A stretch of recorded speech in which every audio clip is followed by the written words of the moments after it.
Hello students, अब हम राजपूतों और मराठों के राजपूत राज्यों पर मराठों के आक्रमणों के परिणामों की बात करेंगे। ये वीडियो नंबर 2 है।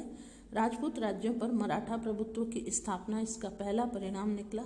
जयपुर बूंदी संघर्ष के दौरान राजस्थान में मराठों का प्रवेश एक आक्रमणकारी की अपेक्षा एक भाड़े सैनिक सहयोगी के रूप में हुआ था। बाद में जयपुर, जोधपुर और मेवाड़ के उत्तराधिकारी संघर्षों में उनका प्रवेश किसी न किसी पक्ष के भाड़ोत सहयोगी के रूप में ही हुआ था।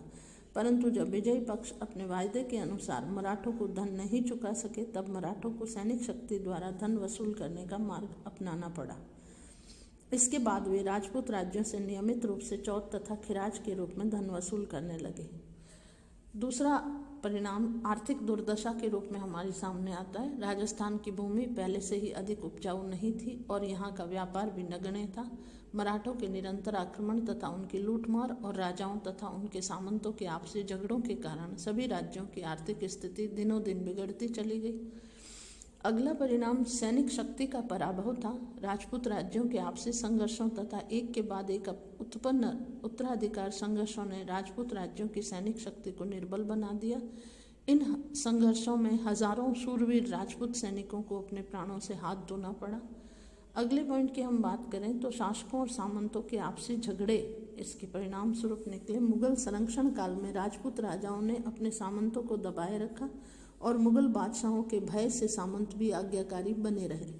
मुगल सत्ता के पतन और मराठों के सम्मुख राजाओं की असहायता ने सामंतों को अपनी शक्ति बढ़ाने का अवसर प्रदान कर दिया। फलस्वरूप राजाओं और सामंतों में तनाव बढ़ने लगा, जो कभी कभी लूटमार और खूनी संघर्ष में बदल जाता था।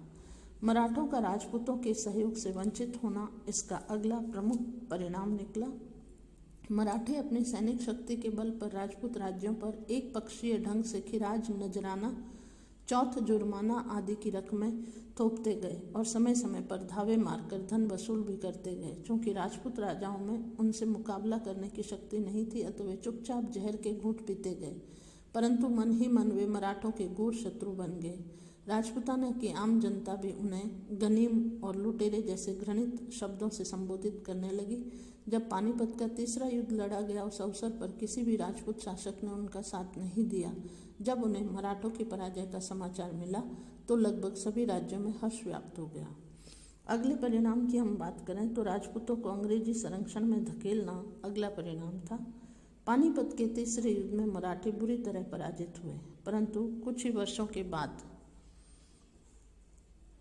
होलकर और सिंधिया ने राजपूत राज्यों पर चढ़ाइयाँ कर पुनः अपना वर्चस्व स्थापित कर लिया और बकाया धनराशि को वसूल करने के लिए लूट खसोट प्रारंभ कर दी। उनके इस प्रकार के व्यवहार ने राजपूत राजाओं को अत्यधिक अपमानजनक स्थिति में धकेल दिया और वे उनके विरुद्ध नवोदित ईस्ट इंडिया कंपनी से सहायता और संरक्षण की मांग करने लगे। अंत में काफ़ी समय बाद अंग्रेजों ने उन्हें संरक्षण देना स्वीकार किया, तभी उन्हें मराठा आतंक से मुक्ति मिल पाई। इस प्रकार मराठा आक्रमणों के कुछ परिणाम निकले। धन्यवाद इस वीडियो में।